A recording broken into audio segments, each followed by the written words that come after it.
এখানে বলা আছে 1 minus cos 2 theta divide by 1 plus cos 2 theta. এটা যদি আমরা সলভ করি তাহলে আমরা এখানে সূত্র বসাবো। আমরা জানি 1 মাইনাস কস 2 থিটা মানে হচ্ছে sine 2 sine square theta, 2 sine square theta. আর 1 প্লাস কস 2 থিটা মানে হচ্ছে 2 কস স্কোয়ার থিটা। এটা ত্রিকোণমিতির সূত্র।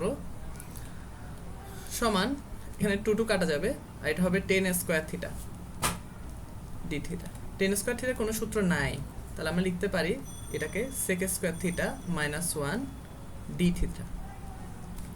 সমান আমরা লিখতে পারি যেহেতু এটা লিনিয়ারিং আমি প্রদর্শন করে, আমি এটা লিখতে পারি sec square theta d theta minus d theta. যদি সেক স্কোয়ার থিটাকে আমরা সেক স্কোয়ার থিটাকে যদি আমরা অন্তরীকরণ করি, যোগজীকরণ করি বা ইন্টিগ্রেশন করি, তাহলে আমরা পাবো 10 থিটা। আর এখানে 1 আছে, 1কে ইন্টিগ্রেশন করলে আমরা জাস্ট থিটা পাবো, থিটার সাপেক্ষে ইন্টিগ্রেশন করলে থিটা পাবো প্লাস সি।